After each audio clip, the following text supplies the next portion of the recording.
इस कार्यक्रम में उपस्थित डीडीसी साहब, एसडीओ साहब, एसएसपी साहब नहीं आ पाए हैं।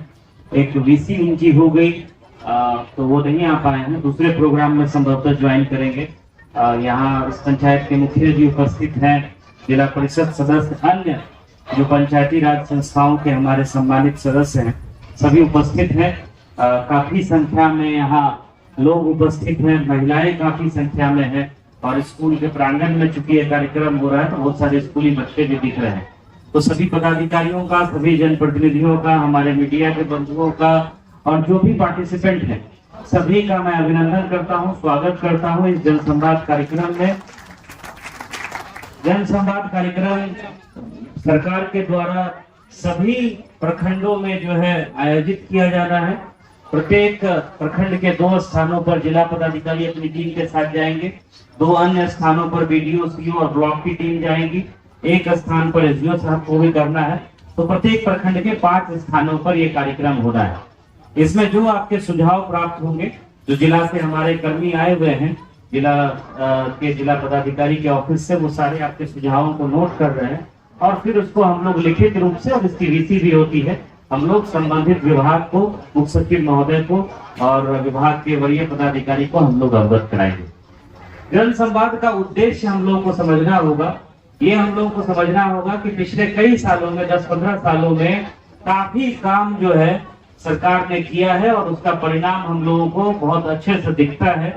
सबसे जो रोजमर्रा की जो बेसिक चीज है, जिसके बिना आजकल कोई परिवार नहीं रह सकता है, वो बिजली है।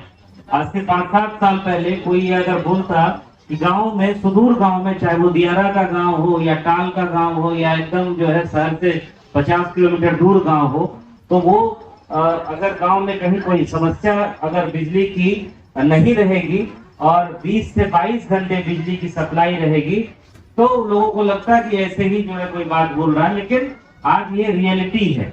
आज अगर 20 घंटे, 22 घंटे, 18 घंटे इंश्योर बिजली कराई जा रही है, तो ये सरकार का संकल्प है। माननीय मुख्यमंत्री जी ने जो और विभाग ने जो अथक प्रयास किया, उसका परिणाम है। आज अगर एक दिन ट्रांसफार्मर उड़ जाए, ट्रांसफार्मर 24 घंटे में रिप्लेस ना हो, तो बिजली विभाग के ऑफिस में हंगामा ग्रामीण कर देते हैं। तो ये बहुत बड़ी सुविधा हुई है। अब लोगों का ये भी है कि 24 घंटे हो, उसके लिए भी हम लोगों को, चाहे वो बिजली विभाग के पदाधिकारी हो या कोई भी पदाधिकारी हो, लोगों का एक्सपेक्टेशन बढ़ रहा है। तो पदाधिकारी, जनप्रतिनिधि, सबका दायित्व है कि उस एक्सपेक्टेशन को पूरा करने के लिए हम लोगों को भरपूर कोशिश करनी चाहिए।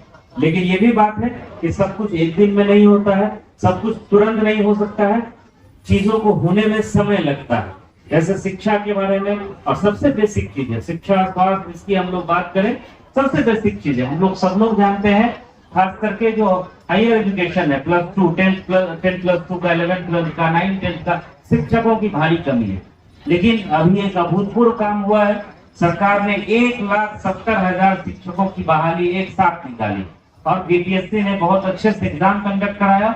बहुत जल्दी रिजल्ट आ जाएगा और आप देखेंगे कि 2 से 3 महीनों में सारे विद्यालयों में काफी संख्या में शिक्षक आ जाएंगे। कुछ वैकेंसी हो सकता है फिर रह जाए, अभी फिर हम लोगों ने रोस्टर वगैरह अप्रूव करके भेजा है, फिर परीक्षा होगी और फिर अगले साल जो है काफी संख्या में शिक्षक आएंगे।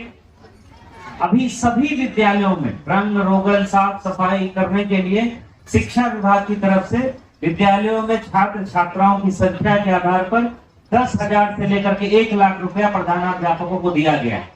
तो विद्यालय में जो संचालन समिति होती है, प्रधानाध्यापकों को काफी अधिकार दिए गए हैं। अब विद्यालयों में एक बढ़िया शैक्षणिक माहौल रहे, विद्यालय साफ सुथरा दिखे, विद्यालय का रंग रोगन हो, छात्र छात्राओं को, जैसे अभी शिक्षा विभाग प्रयास कर रहा है तो उपस्थिति काफी बड़ी है। तो कुछ विद्यालयों में क्या दिक्कत है कि अभी बेंच डेस्क नहीं है, अभी बैठा दीजिए, अभी बाद में बात कर लेंगे इसके बाद, ठीक है। अभी 5 मिनट बाद आकर के जो समस्या होगी बता दीजिए। तो जो विद्यालयों में बेंच डेस्क के लिए राशि उपलब्ध कराई जा रही है, तत्काल कैसे जो है बैठने की व्यवस्था सुनिश्चित करा जाए। जहां नामांकन बहुत ज्यादा है वहां प्री फैब्रिकेटेड स्ट्रक्चर बनाया जा रहा है और वो विद्यालयों को ही बनाना है। प्रधानाध्यापक को कमेटी बनी हुई है, वही बनाएगा। 5 लाख तक की राशि अभी कई विद्यालयों में, जहां सबसे ज्यादा नामांकन है, वो उपलब्ध कराई गई है। तो शिक्षा को लेकर के बहुत सारा काम हुआ है और आप देख रहे हैं कि माननीय मुख्यमंत्री जी ने जो निर्णय लिया था कि हर एक पंचायत में एक हाई स्कूल होगा। उत्क्रमित करके विद्यालयों को हाई स्कूल बनाया गया है। अब उसमें हम लोगों को संसाधनों को बढ़ाना है।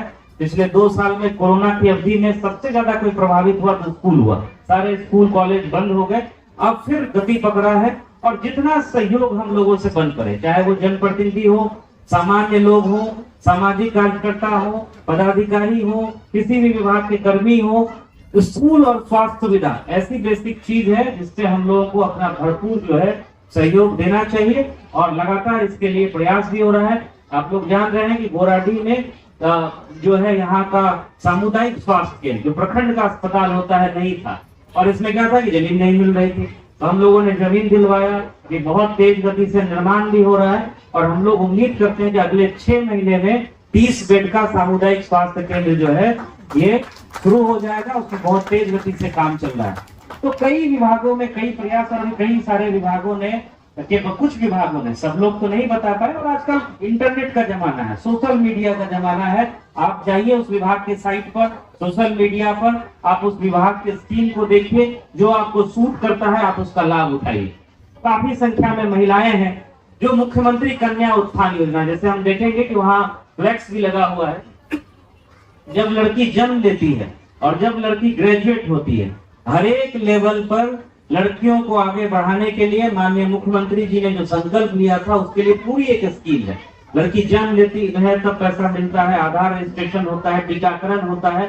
उसी तरीके से जब इंटर पास करती है और लड़कियां जब अविवाहित होती हैं, 18 साल से कम उम्र में ही जनरली, चाहे वो लड़का हो या लड़कियां हो, लड़की हो, वो इंटर पास करती है। और 18 साल से कम उम्र की लड़कियों की शादी नहीं होनी चाहिए, यह सब लोग हम लोग जानते हैं। ना ये उनके स्वास्थ्य के लिए अच्छा है, ना परिवार के लिए अच्छा है। तो 18 साल से कम उम्र में किसी की भी शादी नहीं हो, यह हम लोग इंश्योर कराएं। बाल विवाह नहीं हो।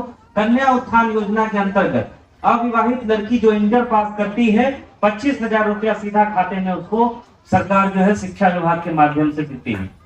50,000 जब वो लड़की ग्रेजुएट करती है, चाहे वो MBBS पढ़े, चाहे वो इंजीनियरिंग पढ़े, BA पढ़े, BSc पढ़े, BCom पढ़े, कुछ भी पढ़े, ग्रेजुएट होती है, भले ही उसकी शादी हो गई है, इसमें अविवाहित वाला कंडीशन नहीं है। विवाहित अविवाहित दोनों के लिए 50,000 रुपया उनके खाते में दिया जाता है। साइकिल, पोशाक, छात्रवृत्ति, ये सब तो अलग सब है, सब लोग आप लोग जानते हैं।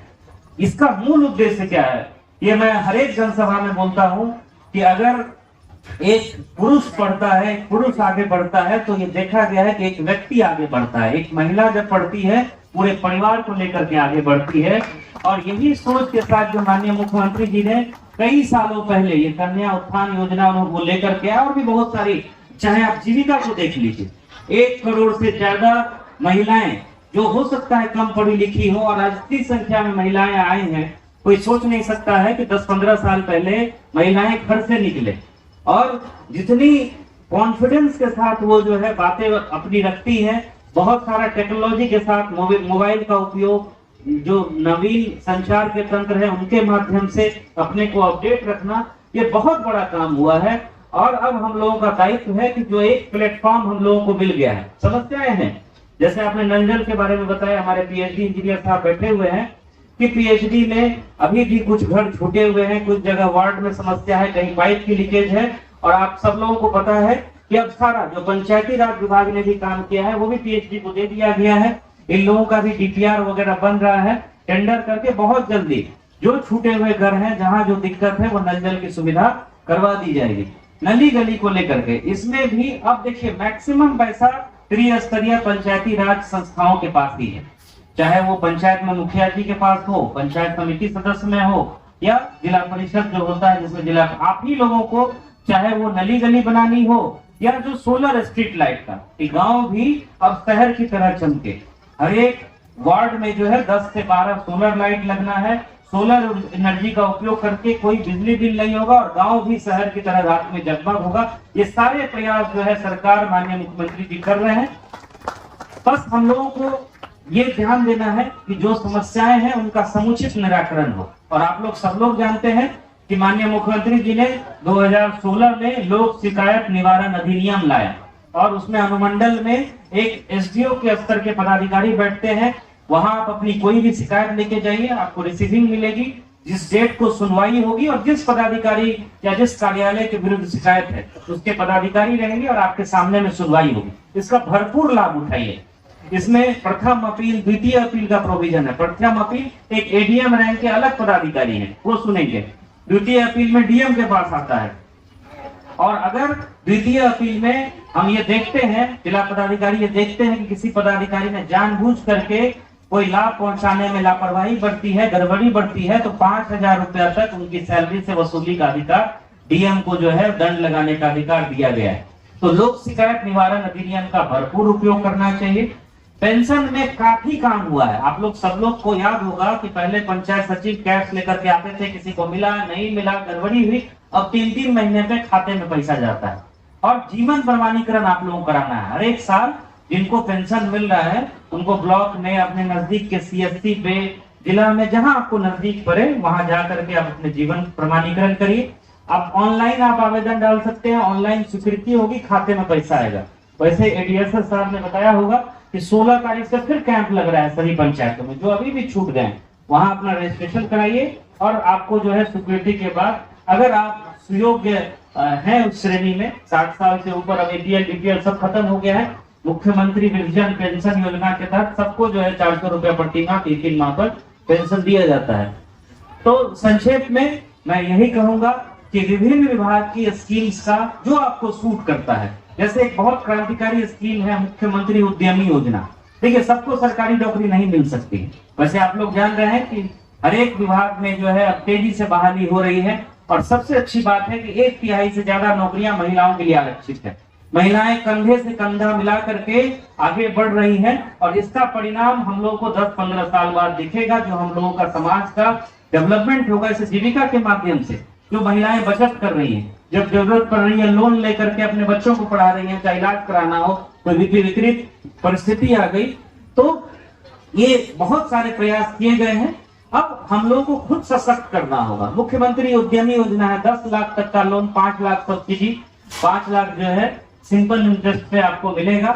लेकिन कभी कभी क्या होता है कि उसमें किसी ने कुछ समझा दिया, हम लोगों को लगता है सब्सिडी का पैसा खा लेते हैं, लोन नहीं लौटाने की, तो आपका वो जो आप व्यापार कर रहे हैं वो भी बर्बाद हो जाएगा, आगे आपको कोई सहायता भी नहीं मिलेगी और फिर आप उसी चंगुल में जो है आप फंसे रह जाते हैं। 10 लाख से आप शुरू करके आप 5 साल में 1 करोड़ तक पहुंच सकते हैं। 5 करोड़ वो आपकी क्षमता पर निर्भर कर सकता है। आप जो रोजगार खोज रहे हैं, आप 10 लोगों को रोजगार दे सकते हैं। तो ये सारा सरकार का प्रयास है और बहुत सारी बातें आप लोगों ने बताई हैं, सबको हम लोगों ने नोट कर लिया है। जो भरसक हम लोगों से बन पड़ेगा उसको हम लोग विभाग के स्तर पर भी, जिला स्तर पर भी उसका समाधान करने का प्रयास करेंगे। और आप सभी लोग इतनी संख्या में आए, आप सभी को बहुत बहुत धन्यवाद। सारे जनप्रतिनिधियों को, सारे पदाधिकारी कर्मियों को, डीडीओ सीओ साहब और उनकी पूरी टीम को, बढ़िया अरेंजमेंट किया है। डीडीसी साहब, एसडीओ साहब लगातार इसको देखते रहते हैं। सभी लोगों को बहुत बहुत धन्यवाद और इसी तरह का हम लोगों का आप लोगों से भविष्य में भी इंटरेक्शन होता रहेगा। ढेर सारी शुभकामनाएं और धन्यवाद।